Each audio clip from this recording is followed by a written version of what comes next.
İkinci zolaqda avtomobil saxladıqdan neçə dəqiqə sonra cərimələnirsiniz? Hansı hallarda burada maşın saxlamaq olar? Qanun və ya icraçılar bəzi şəxslərə imtiyaz verirmi? Məsələni araşdırmağa çalışacağıq. Asan TV-yə müraciət edən, adının hallanmasını istəməyən izləyicimiz deyir ki, cəmi 30 saniyəyə cərimələnib. Özü də birinci zolaqda dayanan maşının çıxmasını gözləyərkən. Gördüm birinci zolaqda parklanma doludur və gördüm ki, bir maşın avtomobil çıxır parklanma yerindən. Mən ikinci zolaqda maşın avtomobili saxladım və geriyə verdim. Birinci zolaqdan bir avtomobil çıxdı. Mən dərhal park etdim maşını və 1 saatdan sonra, 2 saatdan sonra 80 manat 2 bal cərimə gəldi. Birinci zolaqdan maşın çıxmağı ilə mənim birinci zolağa daxil olmağım 30 saniyə çəkdi. Yəni belə şeyləri xahiş edirəm nəzərə alınsın. Hüquqşünas, nəqliyyat eksperti Ərşad Hüseynov isə bildirir ki, belə hallar qanun pozuntusu sayılmamalıdır. Sürücülərdən biri gəldi, maşının qapısını açdı, hətta belə bir vizual kontakt yarandı, bir əl işarəsi mən çıxıram. Və bu ona yol verirsə ki, çıxsın, həmin müddətdə dayanmalıdır da. Güzəşt çıxsın, mən gələcəm onun yerində. Belə məqamda, bax bu müddətdə, ikinci cərgədə dayanma əslində qaydalardan kənar sayılmamalı. Burada cərimə yazılması düzgün deyil. Bir neçə sürücü ilə də həmsöhbət olduq. Respondentlərimizin əksəriyyəti ikinci zolaqda avtomobili zərurətdən saxladıqlarını bildirdi və istisna halların nəzərə alınmasını istədilər. İkinci zolaqda elə saxladım, düşürdüm, getdim. Yəni dayanmıram. Elə olanda cərimələnirsiniz? Olubdu. Görürsə ki, sərnişin düşür, mənə də gəlir onu daha anlamalıdır ki, burada öz marağına saxlamayın. Sırada maşın saxlamaq olmaz. Bəs siz birinci sırada yer tapmayanda nə edirsiniz? Başqa yerdə saxlamaq lazım. Birinci cərgə doludur da hamısı. Mümkün deyil maşın saxlamaq. Məcbursan ki, nə bilim 500 metrə, 1 kilometrində Allah bilir qabaqda boş yer olacaq, olmayacaq. Məcbursan ki, o gətirdiyin adamı da aparıb orada düşürdəsən. 2 dəqiqə, 3 dəqiqə, ən azından 5 dəqiqədə vaxt verilə bilər ki, adam düşsün, nə bilim, adamı düşürtsün, nəsə bir lazım olan işin görsün, sırada otursun, maşından sürsün, getsin də. Yoxsa saxlayan kimi cərimə, saxlayan kimi cərimə. Elə də olmur. Klient deyir ki, məni burada saxla, burada da saxlayan kimi cərimə düşürsən. Radarlar hamı çəkir.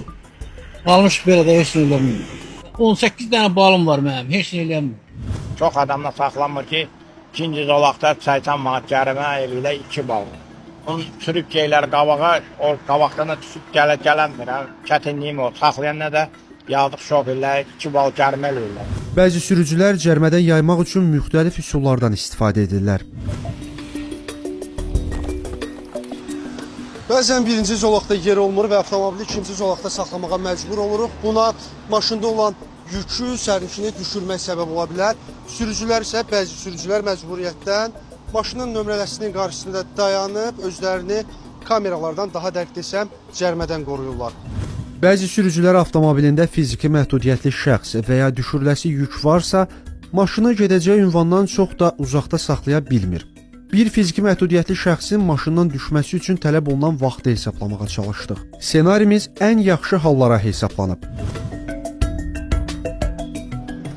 Əgər birinci zolaqda yer tapmamısınızsa və avtomobildə fiziki məhdudiyyətli şəxs varsa, işiniz daha da çətin olacaq. Görək belə şəxsin avtomobili tərk etməyi neçə dəqiqə tələb eləyir.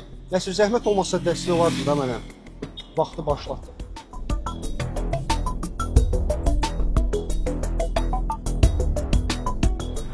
Bəli, fiziki məhdudiyyətli şəxsin avtomobili tərk etməyi təxminən 1 dəqiqədən çox vaxt tələb edir. Fərqli senarilərdə ola bilər, amma hamısının nəticəsi eynidir. Sürücü 80 manat 2 bal cərimə olunur. Bəs qanunda ikinci zolaqda avtomobil saxlamaqla bağlı istisna hallar varmı? Bəzi şəxslərə imtiyaz verilibmi? Suallarımızı Baş Dövlət Yol Polisi İdarəsinin rəsmisi, polis polkovnik leytenantı Mübariz Ağayev cavablandırdı.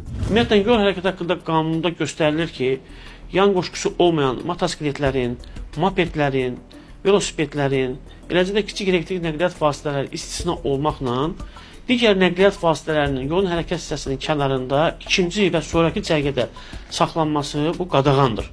Bununla onunla əlaqələndirilir ki, nəqliyyat vasitələrinin yolun hərəkət hissəsinin ikinci cərgədə saxlanılması arxadan gələn nəqliyyat vasitələrinin hərəkətinə məhdudiyyət yaradır. Bu isə sıxlığa, tıxaca səbəb olur deyə müsahibimiz əlavə etdi. Bir sözlə, qanun ikinci zolaqda avtomobil saxlamağa heç bir halda icazə vermir.